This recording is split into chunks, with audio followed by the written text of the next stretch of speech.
अस्सलामुअलैकुम। Straight talk में खुश आमदीद। आपके साथ मैं हूं आयशा बख्श।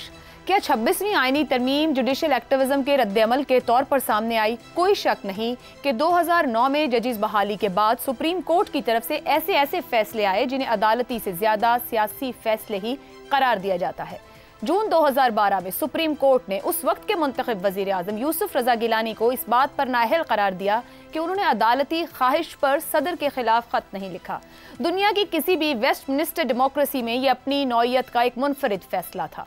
2011 में मेमो गेट को काबिल समात करार दिया गया, जिसमें एक इंतहाई मुतनाज़ शख्स के कहने पर सदर जरदारी और अमरीका में पाकिस्तानी सफीर पर मुल्की मफादात को लेकर इंतहाई भोंडे इल्जामात लगाए गए। आइन के आर्टिकल 239(5) में लिखा है कि आइन में किसी भी तरमीम के बारे में किसी भी बिना पर, चाहे वो जो कुछ भी हो, किसी भी अदालत में कोई सवाल नहीं उठाया जा सकता। इतनी वजाहत के बावजूद सुप्रीम कोर्ट ने 2010 में इज्तिमाई दानिश से मंजूर हुई 18वीं तरमीम में भी तरामीम करवा ली। जनवरी 2013 में रिकॉर्डिक जैसे एक खालिस माशी मामले पर फैसले देते हुए इस मुआहदे को सिरे से ही कलअदम करार दे दिया गया। 2016 में पनामा लीक्स के मामले पर की गई सियासत को उस वक्त अदालती जवाब दे दिया गया जब अदालत ने मामला अपने सुपुर्द ले लिया। फिर ये पनामा अकामा में बदला, एक और मुंतखब वजीर आजम को उसके घर का रास्ता दिखा दिया गया। इसी अरसे में 3 बार के साबिक वजीर आजम के लिए सिसिलियन माफिया की टर्म इस्तेमाल की गई और किसी को वजीर आजम बनने से पहले ही सादिक व अमीन भी करार दिया गया। सियासी, पार्लिमानी, कानूनी और मनचाही आईनी तशरीहात के बाद सुप्रीम कोर्ट के एक चीफ जस्टिस ने बाबा रहमते का किरदार अदा करते हुए डैमों की तामीर पर फंड्स इकट्ठा करने का जिम्मा भी अपने सर ले लिया।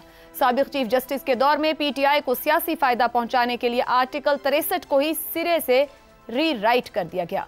ये जुडिशियल एक्टिविज्म की चंद ऐसी मिसालें हैं जो सिर्फ और सिर्फ 2009 के बाद की हैं। नजरिया ज़रूरत को जवाब देना, फौजी हुक्मरानों को तौसीक देना, आइन बदलने का इख्तियार दे देना, मुल्क को आइन देने वाले वजीर आजम को सजाए मौत सुनाने जैसे फैसलों की तारीख एक पूरी अलग दास्तान है। इन हकायक के होते हुए बजा तौर पर कहा जा सकता है कि पार्लियामेंट ने 26वीं तरमीम करके अदलिया को आईनी और कानूनी दायराकार में लाने की कोशिश की। मगर यहाँ ये बात भी याद रखने की है कि जुडिशियल एक्टिविज्म की इस पूरी तारीख में सियासी जमातों और दूसरे इदारों की मुआवनत भी अदलिया को दस्तयाब रही। आज 26वीं तरमीम पर फख्र करने वाली जमातें हों या इसे जमहूरियत पर धब्बा करार देने वाली सियासी जमात हो, इन सब ने अपने सियासी मुखालिफिन को कमजोर करने के लिए इस अदालती फालियत को मजबूत बनाने में अहम किरदार अदा किया। ऐसे में बड़ा सवाल यही है कि पार्लियामेंट की बालादस्ती के नारे पर लाई गई 26वीं तरमीम से क्या हमारे मुल्क में नई अदालती तारीख का आगाज होगा? क्या माजी पसे पुश डालकर एक दूसरे के साथ स्कोर सेटल करने के बजाय अवामी मसाइल का हल तरजीह बन पाएगा? इसी पर पैनल से गुफ्तगू करेंगे। हमारे साथ हैं हसन निसार, शहजाद चौधरी, इफ्तिखार अहमद और जैगम खान साहिब। आप चारों का शुक्रिया। प्रोग्राम का सवाल आप सभी के लिए। 26वीं आईनी तरमीम, 15 साल का जुडिशियल एक्टिविज्म, हर अमल का रद्द अमल। क्या पार्लियामेंट ने न्यूटन के तीसरे कानून हरकत पर अमल किया? हसन निसार साहिब, अमल और रद्द अमल के दायरे में हम घूम रहे हैं। क्या कहा जा सकता है कि अब अवामी तरजीहात इस मुल्क की अशराफिया की तरजीह बनेगी? देखिए आयशा, मुझे अपना एक मिसरा, पूरा शेर याद नहीं आ रहा। एक मिसरा है, हर एक अमल का रद्द अमल नागुज़ीर है। ये तो तय है, लेकिन ये भी तय है कि ओवर रिएक्ट करना भी बहुत बड़ी जहालत और लाइल्मी है। आखिरी सवाल जो मैं आपसे पूछना चाह रहा हूँ, आपको जुडिशियल एक्टिविज्म ही नजर आया है? पाकिस्तान की तारीख में आपको और तरह के एक्टिविज्म नजर नहीं आए? सर, सारा फोकस उधर ही है। अभी तो उसी पे बात हो रही है। तो फिर हर एक को डाल नहीं, हर एक को डालें ना बीच में। सर, मैंने कहा ना, अपने इब्तिदाइये के आखिर में कहा कि जुडिशियल एक्टिविज्म को सपोर्ट कौन कौन करते रहे, खुद सियासतदान शामिल रहे दूसरी सियासी जमात को कमजोर करने में। सबने अपनी अपनी बारी खूब निभाई है। यही तो सवाल है, क्या वो अब हम सीख कर आगे बढ़ेंगे? नहीं, आपने नहीं सीखना। 77 साल की तारीख का मजाक नहीं। और वो बेवकूफ़ होते हैं जो कहते हैं कि 50-100 साल कौमों की ज़िंदगी में कुछ नहीं होते। कौमों की ज़िंदगी में बुनियादी तौर पे पहले 50-100 साल ही फैसला कुन होते हैं। आपने नहीं सीखना। और एक्टिविज्म आपके कोई महफूज नहीं है इससे, कोई एक। सियासतदानों से लेके आपके सारे इदारे, वो सारे एक्टिविज्म हैं। भुट्टो का खुद सकूत ढाका के दौरान जो कैरेक्टर है, न्यूट्रल तरीन लोगों की किताबें पढ़ी हैं, मैं दंग रह गया हूं। वो एक्टिविज्म की अखीर थी वो। आज वो शहीद साहब हैं। छोड़ें आप, आपने पिक कर लिया है जुडिशरी को, बहुत अच्छा किया है। आगे चलो, फर्क कोई नहीं पड़ना, कत्तन नहीं पड़ना। सर, अब पार्लिमानी कमेटी बनाई गई है ताकि सबकी हिस्सा हो, उसके अंदर अपनी अपनी राय का इजहार करें। यार देखें, मैं जिन्होंने कल नाम दिए थे कि हम शामिल होंगे, आज वो कहते हैं हम शामिल नहीं होंगे। सुने जी, सुने, देखें बात सुने। मैं हाथ जोड़ के एक बात अर्ज कर रहा हूं। मेरा पूरे मुल्क से इख्तलाफ है। आप पार्लियामेंट, कॉन्स्टिट्यूशन, डेमोक्रेसी, आप लोग इनको बहुत रगेदते हो।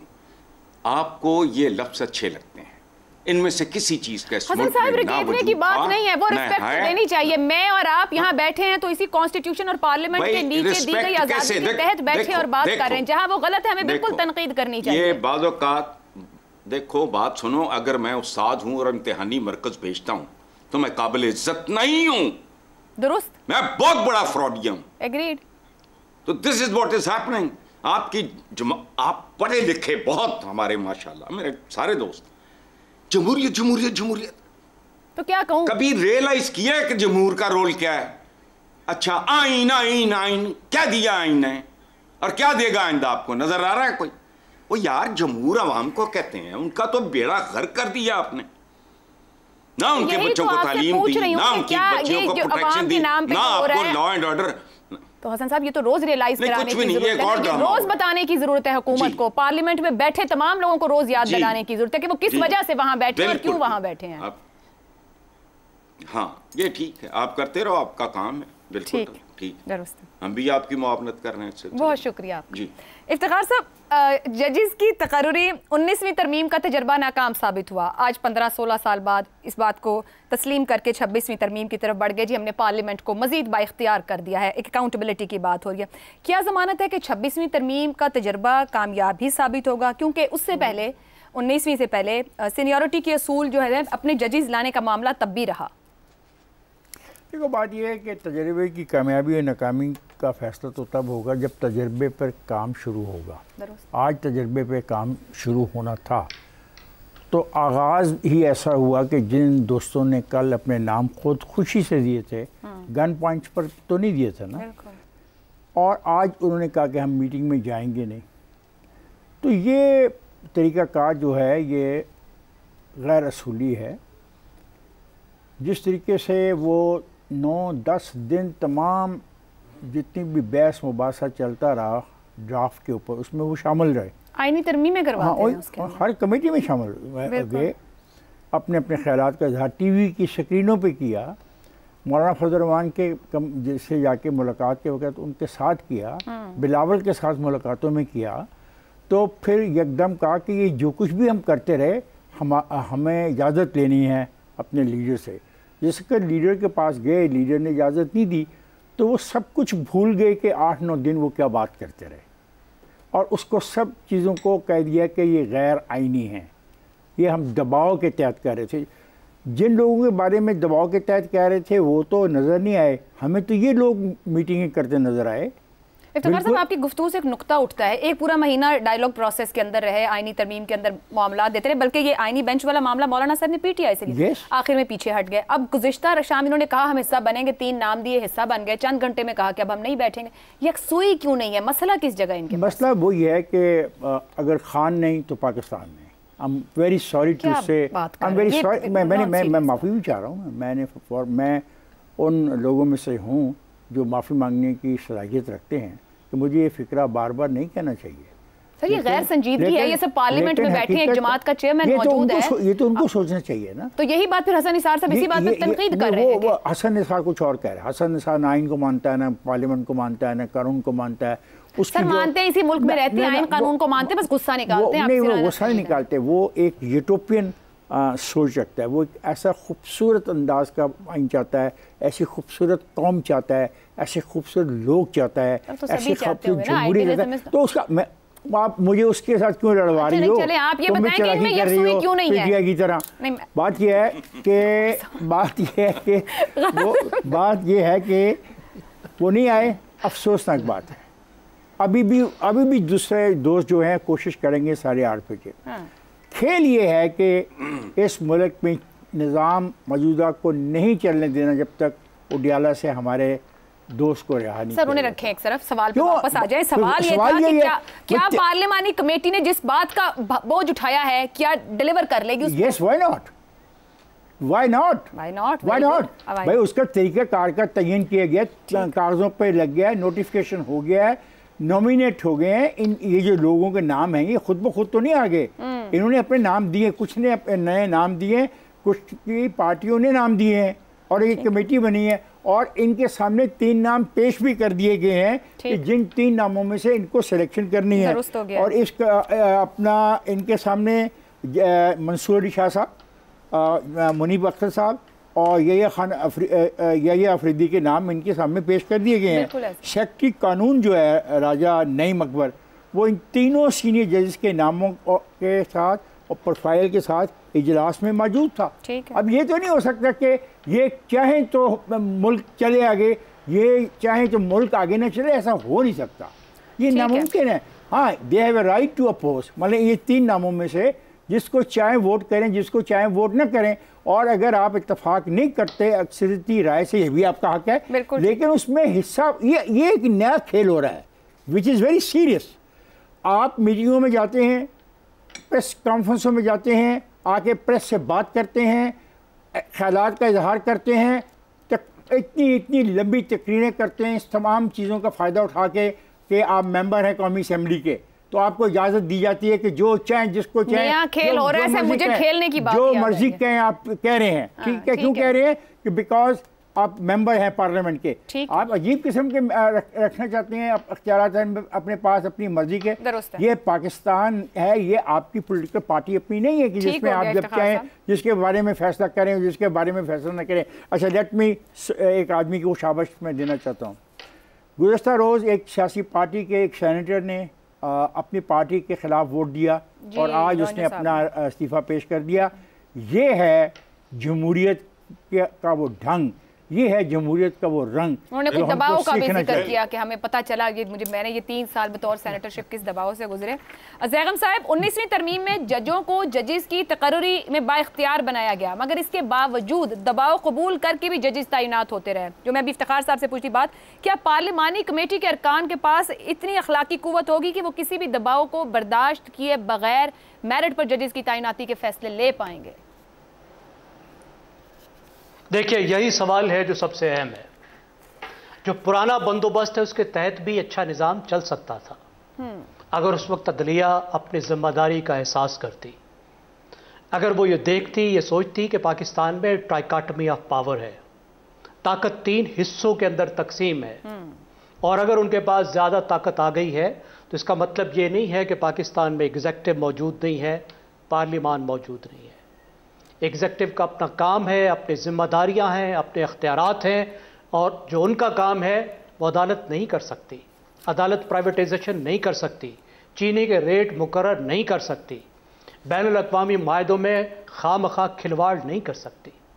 इसी तरह पार्लिमान का अपना अख्तियार है, उन्होंने पॉलिसी साजी करनी है, उन्होंने कानून बनाना है। अदालत जुडिशल रिव्यू के नाम पे कानून साजी नहीं कर सकती, ये उन्होंने किया। अब मामला दूसरी तरफ है कि पार्लिमान के पास जो अख्तियार आया है, जो पार्लियामेंट्री ओवरसाइट आई है, क्या वो उसको पार्लिमान के तौर पर इस्तेमाल करेंगे या पार्टियों के मफादात के लिए, पार्टियों के मालिकान के मफादात के लिए इस्तेमाल करेंगे? अब ये वक्त ने तय करना है।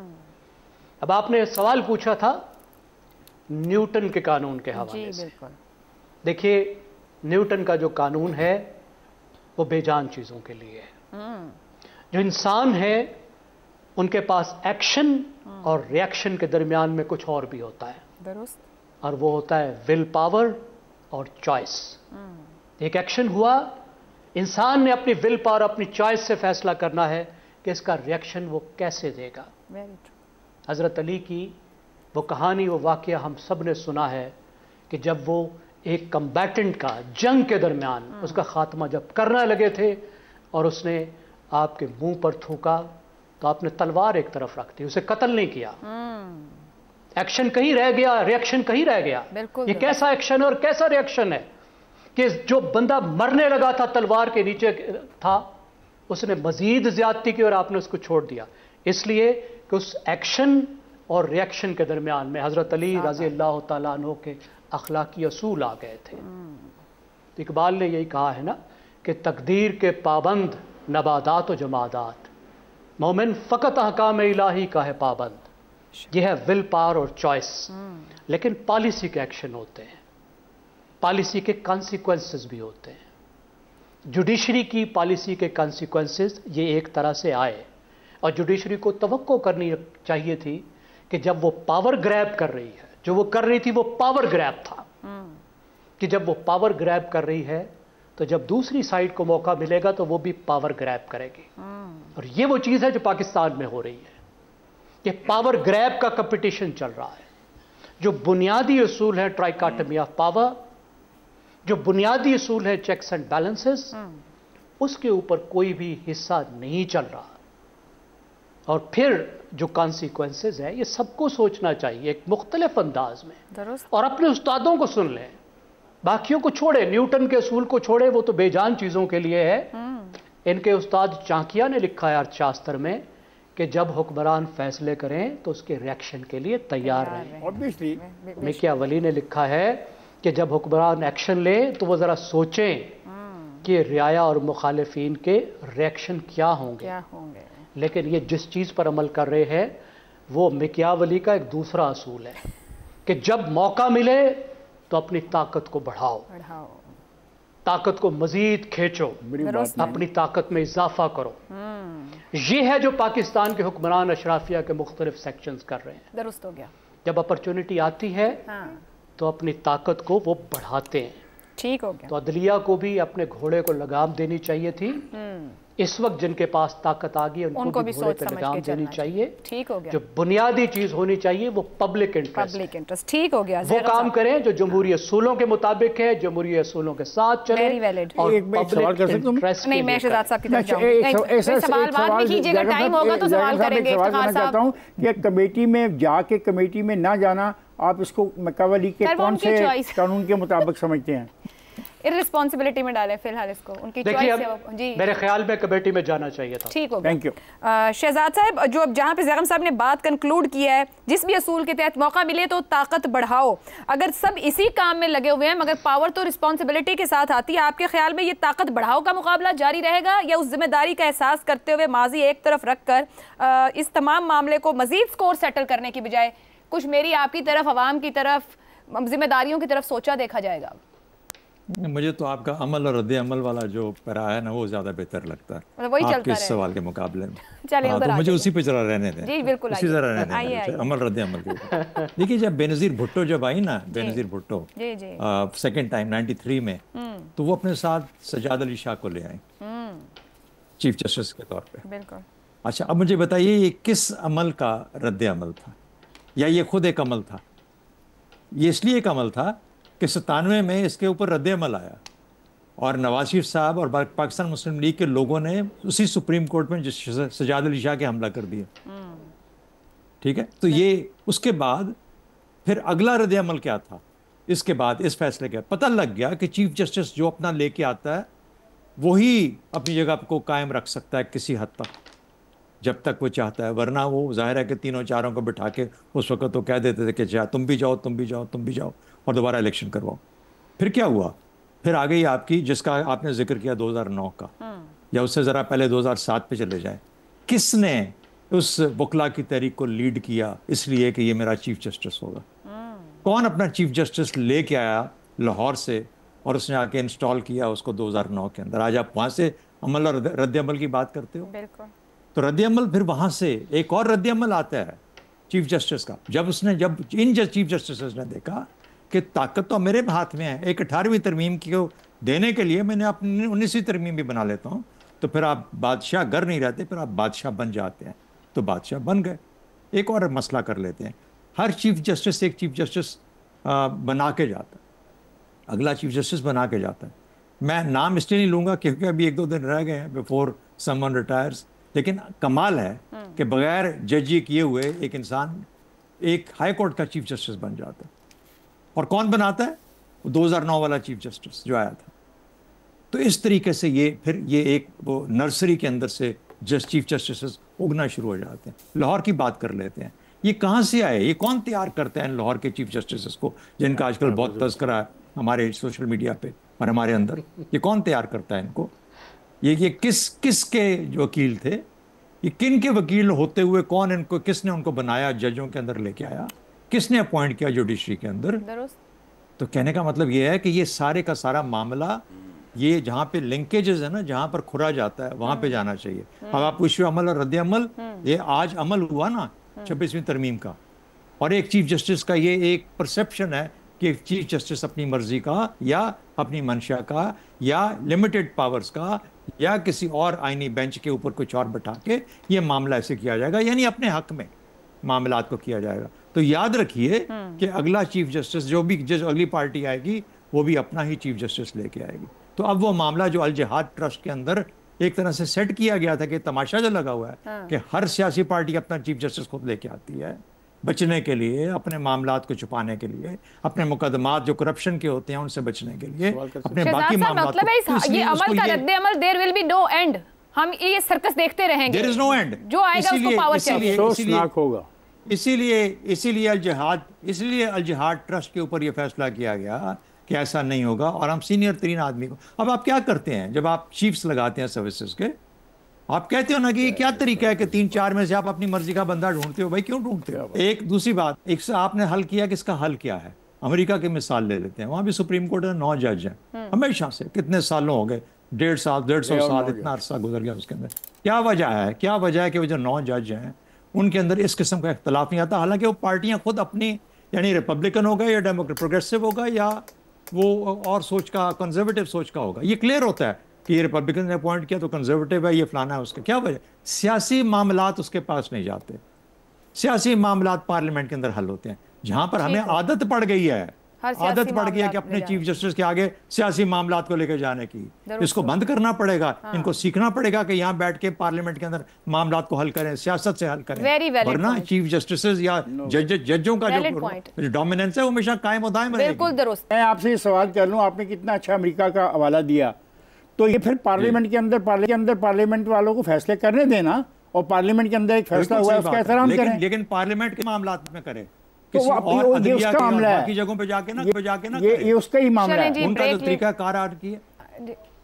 ठीक, सब गुफ्तगू यहीं कंक्लूड करेंगे कि बार बार सियासी मामलात उठ के नहीं जाने चाहिए। पार्लियामान को भी अपना किरदार मौसर बनाने की जरूरत है कि अपने घर के मामलात, फैसले और चीजें बजाय सियासियों के बाहर जाएं, वहीं तय हो जाएं। एक ब्रेक लेते हैं, ब्रेक से वापस आएंगे तो फिर बात करेंगे उस ऐलान की जहां एहतजाज, मुल्क को ब्लॉक और मैं क़यादत करूंगा, ये किसने कहा? इस ब्रेक के बाद प्रोग्राम में एक बार फिर खुशामदीद। वज़ीर आला खैबर पख्तूनख्वा अली अमीन गंडापुर ने एक बार फिर एहतजाज का ऐलान करते हुए कहा है कि हम एहतजाज का एक और प्लान बना रहे हैं। इमरान खान से मुलाकात के बाद हम पूरे पाकिस्तान को ब्लॉक करके इस्लामाबाद की जानिब बढ़ेंगे। उस वक्त तक वापस नहीं पलटेंगे जब तक इस हुकूमत से जान नहीं छुड़वा लेते। पेशावर में मीडिया से गुफ्तगू करते हुए अली अमीन ने कहा कि आज़ाद अदलिया पर हमला हुआ है, गैर कानूनी आईनी तरामीम के खिलाफ हम आवाज़ उठाएंगे, ये आईनी तरामीम हम ख़त्म कर लेंगे, एहतजाज का दायरा पूरे मुल्क में फैलाएंगे और मैं खुद क़यादत करूंगा। अगर सीनियर तरीन जज को चीफ जस्टिस न बनाया गया तो हम निकलेंगे। अली अमीन ने इदारों से मुखातिब होते हुए कहा कि फैसला साज इदारे जवाबदेह हैं। इन चीज़ों के लिए ऐसा नहीं हो सकता कि आप इस मुल्क में जो कुछ भी करें आपको कोई पूछने वाला ना हो, और ऐसा भी नहीं हो सकता कि आप हर एक का मुंह बंद कर लेंगे। एक तरफ वजीर आला KP अली अमीन की जारहाना गुफ्तगू है तो दूसरी तरफ उनकी गुज़िश्ता 2 माह की सियासत। संजानी जलसे में तकरीर के बाद चंद घंटों के लिए लापता हो गए थे। लाहौर जलसे के लिए पेशावर से चले मगर जलसा गाह नहीं ना पहुंच पाए। पिंडी एहतजाज में PTI कारकुन लियाकत बाग पहुंचकर इंतजार करते रहे मगर अली अमीन आधे रास्ते से वापस पेशावर चले गए। D चौक एहतजाज जिसके लिए भरपूर तैयारियां की गई, सूबाई मशीनरी, मुलाजमीन और वसाइल से लैस वजीर आला KP D चौक के करीब पहुंचकर फिर ऐसे गायब हुए कि 30 घंटे लापता रहने के बाद KP असेंबली से बरामद हुए। अली अमीन के इस गैर जिम्मेदाराना और मशकूक रवैये से न सिर्फ PTI की क़यादत नाला है बल्कि खुद वजीर आला KP का सियासी किरदार भी कम हो रहा है। पीटीआई कारकुनान में ये तासुर भी वाज़ेह हो रहा है कि अली अमीन गंडापुर डबल गेम खेलते हैं। सूबे में गवर्नेंस के मसाइल बार बार के लाहासिल एहतजाज के बायस पीटीआई कारकुन और सूबाई मुलाजमीन न सिर्फ थक चुके हैं बल्कि अब तशवीश का इजहार भी कर रहे हैं कि दीगर सूबों से कारकुन नहीं पहुंचते, सिर्फ हमारा इम्तिहान लिया जाता है। तो ऐसे में सवाल यह है कि अली अमीन के लापता होने की रविश के बायस क्या कारकुन अब एहतजाज के लिए निकलेंगे? अहम सवाल तो यह भी है कि अली अमीन बतौर वजीर आला बिहेव करने के बजाय खुद को पीटीआई टाइगर के तौर पर क्यों मनवाना चाह रहे हैं। इसी पर पैनल के सामने सवाल इस तरह से, एहतजाज का प्लान पूरा मुल्क ब्लॉक करेंगे, क़यादत में खुद करूंगा, वजीर आला केपी। संगजानी, लाहौर, पिंडी और डी चौक एहतजाज पर मशकूक किरदार। अली अमीन गंडापुर किसको बेवकूफ़ बना रहे हैं? ज़ैगम साहब। देखिए, अली अमीन गंडापुर हुक्म की तामील कर रहे हैं। किसके? अगर उन्हें सियासत में रहना है, अगर उन्हें वजारत आला को अपने पास रखना है, तो उन्होंने इमरान खान के हुक्म की तामील कर दी है। अभी भी उन्होंने कहा कि मेरी इमरान खान से मुलाकात हुई है और ये हम करने जा रहे हैं जो आपने बताया। सर, वो मुलाकात चाह रहे हैं कि एक मुलाकात होगी तो फिर एहतजाज होनी है, मतलब ये ख्वाहिश है कि मुलाकात हो तो प्लान करूं। और वैसे आप कह रहे हैं कि प्लान की तामील कर रहे हैं, मगर जो उनके हालिया 3 एहतजाज 4 जो मैंने ऊपर मेंशन किए वो कहीं भी पहुंच नहीं पाए और गुम होने की भी कोई तौजीहात नहीं दे पाए। जी, बहुत शुक्रिया, आपने मेरी दुरुस्तगी की। देखिए, वो पहुंच नहीं पाए लेकिन उन्होंने सूबे के वसाइल इस्तेमाल किए, उन्होंने जुलूस को रास्ता दिखाया, उन्होंने मशीनरी इस्तेमाल की और उस मशीनरी को लेकर वो इस्लामाबाद के दरवाजे तक आए। लेकिन उन्होंने साथ साथ अपनी वजारत आला भी बचानी थी और मेरे ख्याल में ये भी प्लान का हिस्सा है, ये भी गालिबन तयशुदा था। वो खुद ऐसा कोई काम नहीं करेंगे जिसकी वजह से जो हुकूमत है खैबर पख्तूनख्वा में पीटीआई की, उसको नुकसान पहुंचे। लेकिन यहाँ पे सवाल ये है कि वो जो आइंस्टाइन ने कहा था कि एक ही काम बार बार करना और मुख्तलिफ नताइज की तवक्को रखना, ये हमाकत होती है। यह गालिबन आइंस्टाइन ने पागलपन का लफ्ज़ इस्तेमाल किया था। अब यहाँ पे 10 अप्रैल 2022 से पीटीआई जो एक ही तरह के पब्लिक प्रोटेस्ट, एक ही तरह की मोबिलाइजेशन मुसलसल इस्तेमाल किए जा रही है, जिसमें कुछ एब्स एंड फ्लोज ज़्यादा आते हैं, कुछ बहुत हाई पॉइंट आते हैं जो सबसे ज़्यादा डिज़ास्ट्रस साबित होते हैं। 9 मई का वाक़या, अभी फिर जो प्रोटेस्ट लेकर अली अमीन गंडापुर आए थे जो बड़े डिज़ास्टर साबित हुए, तो उसको तब्दील करने को तो वो तैयार नहीं है कि कोई और तरीका, कोई मुख्तलिफ तरीका इस्तेमाल करें।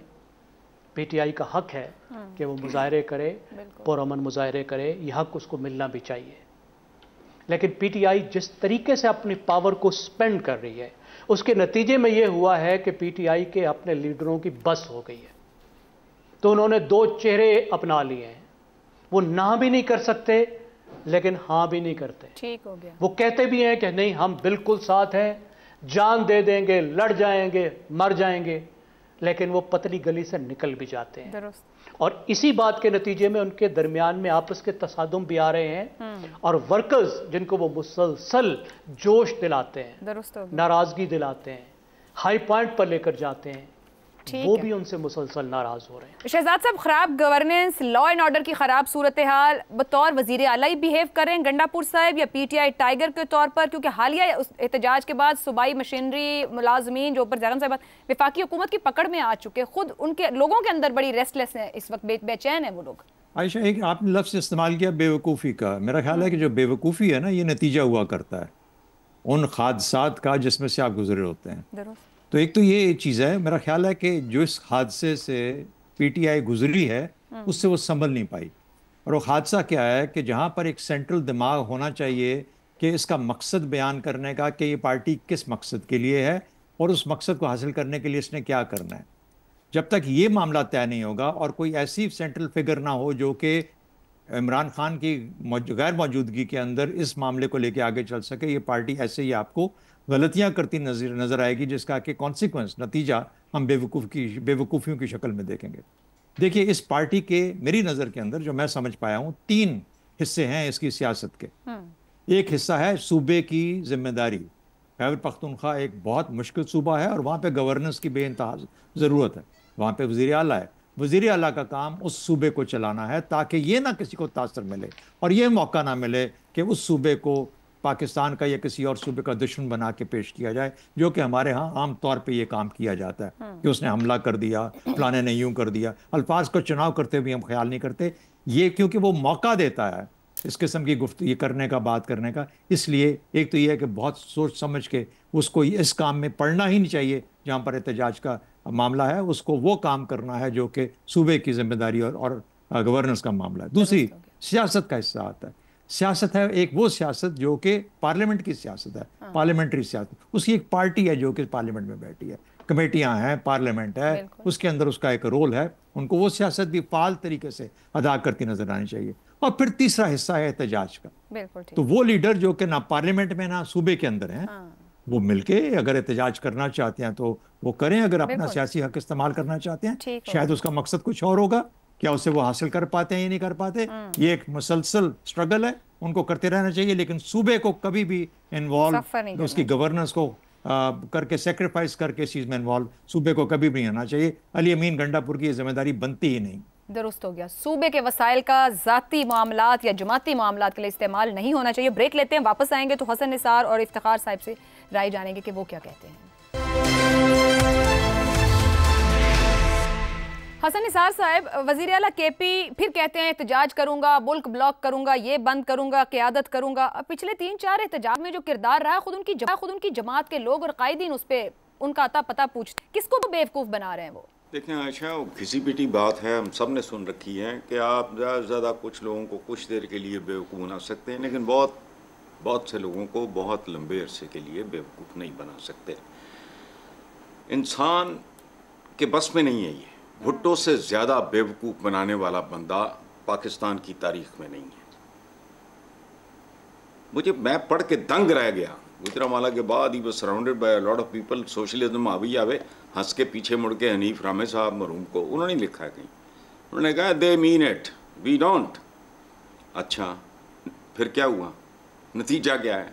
इतना अच्छा भुट्टो के बाद फिर जो आया, ज़ियाउल हक से बड़ा शातिर, यार, मकार, एहसान फरामोश कौन होगा, बेदीद कौन होगा? फिर क्या हुआ? अच्छा देख, जिंदगी बड़ी अजीब चीज़ है। सस्सी सहरा में पानी न मिलने पर प्यासी मर जाती है, सोनी चनाब में पानी की वजह से डूब के मर जाती है। सो ये नहीं है, कहानी कहीं और लिखी जाती है। आप एक प्यादे के बारे में परेशान हो रही हैं। मेरे पास तो, मैं तो चूँकि वेला आदमी हूँ, आपने इतने ज़हीन लोग एंगेज किए हुए हैं एक प्यादे के ऊपर, बड़े अफसोस की बात है। मतलब आपने हमारी पूरी अशराफिया को एक प्यादा कह दिया है। मैं तो यही सोचे जा रही हूँ कि इतने बेबस हैं ये सब के सब। तो प्यादे यही हैं और कौन है? ठीक है, फिर हसन साहब आप कह रहे हैं तो कुछ ना कुछ तो होगा इसमें।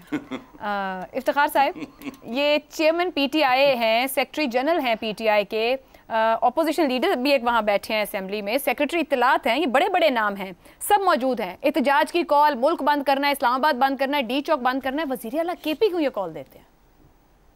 Is very powerful man. वाकई वो हमारे माशरे में मर्दानगी का जो दूसरा सिंबल है आफ्टर उस आदमी के जो डियाला जेल में बैठा है, वो तो गायब क्यों हो जाते हैं घंटों के लिए, गुम कहाँ जाते हैं? पावरफुल मैन है दिस मैन पावरफुल अली अमीन गंडापुर। क्या मैं कहूँ, कुछ कहूँगा तो फिर दोस्त नाराज़ हो जाएंगे। फिक्रा मेरा वही है, पाकिस्तान को इतना कमज़ोर कर दो कि इसकी तरफ कोई मदद करने के बारे में दिल में भी सोचे तो चुप करके घर में बैठा रह जाए कि ये वो मुल्क है जहाँ पर एक सूबे का वज़ीर आला वफाक पर हर 2 हफ्ते के बाद चढ़ाई कर देता है और फिर गुम हो जाते हैं, हर 30-30 घंटे गायब हो जाते हैं, इतने ही पावरफुल और वो ये कहता है कि मैं पूरा मुल्क ब्लॉक कर दूंगा। बेवकूफ़ी संभल नहीं पाई। मेरे किसी कोलीग दोस्त ने कहा, बिल्कुल बेस्ट वर्ड है इस सारी चीज़ को एनालाइज़ करते वक्त, इसकी गलतियों का नतीजा पार्टी को तो क्या भुगतना होगा, ये ऐसी गलतियाँ जो होती हैं मुल्क भुगतते हैं। और वो सुबह जो 12 साल से नहीं चल पा रहा, वो बात करते हैं मुल्क के अंदर चलने वाले मामलात के ऊपर अपनी कंट्रीब्यूशन की। पार्लियामेंट वहाँ पे जो फाल किरदार अदा कर नहीं पाई 12 साल से, वो आदमी हमें ये बता रहा है कि करना क्या है। असल मसला ये है कि पार्टी के अंदर कोई अंडरस्टैंडिंग नहीं है किसी मामले पर भी, माँ सिवाय एक चीज़ पे कि एक आदमी को रिहा करवाना है और वो कहता है मुझे रिहा करवाओ, बाकी मैं नहीं जानता मामला क्या है। इफ्तिखार साहब, ये पार्टी के अंदर की मिसअंडरस्टैंडिंग कितना हम कई बार डिस्कस कर चुके हैं और आप सबने करीबन यहाँ कहा कि leader is equal to PTI, PTI is equal to leader. इस वक्त एक डिस्कनेक्ट है। देखो, क्या करेंगे, कितनी बेवकूफियां करेंगे? देखो देखो देखो आशा, हम नहीं कहते आशा उनका अमल साबित कर रहा है। तो फिर एक लीडर की तो जरूरत है, उनको सीएम को चुने जो जिम्मेदारी ले फैसलों की। यहाँ कोई जिम्मेदारी नहीं है। उन्होंने चुना है जो उनका असेंबली के अंदर जो उन्होंने चुना है, जो बैरिस्टर गौर साहब हैं, ऐसे होता है। अब ये तो नहीं ना कि कोई के इसी कन्फ्यूजन के अंदर बहुत बड़ा कोई हादसा करा बैठे हैं पार्लियामेंट का, पार्लियामेंट ही पैक हो जाए। क्या बैरिस्टर गौहर साहब का डिसीजन चलता है वहाँ पे? चलना चाहिए, चलना चाहिए। ये पार्टी है, डिफरेंट बात नहीं पार्टी है ना। नहीं, दूसरों को तो ताना दिया जाता है कि मुलाजम है, लोग वर्कर मुलाजम हो जाते हैं, मुलाजमों की तरह बिहेव करते हैं। तो इस पार्टी की जब बात आती है तो इतने बड़े नाम हैं, इलेक्ट होके आए हैं वो लोग सारे के सारे, और उनके साथ जो रवैया है पार्टी के उस लीडर का जो जेल में है, वो आपके सामने अब तो खुली हर चीज़ बाजार में मौजूद है, छप रही है, आ रही है, वीलॉग्स आ रहे हैं। ये क्या बात हुई कि कल रात मैं वादा करूं कि मैं मीटिंग में जाऊंगा और फिर मैं आज मैं कहूं मैं मीटिंग में नहीं जा रहा? इसलिए ताकि क्राइसिस गहरा हो और अदम इस्तेकाम मुल्क में बढ़े। और मैं मुल्क में अदम इस्तेकाम बढ़ाते बढ़ाते कहीं खुद ही रेलेवेंट ना हो जाएं। आज के प्रोग्राम से इतना ही है। अल्लाह हाफ़िज़।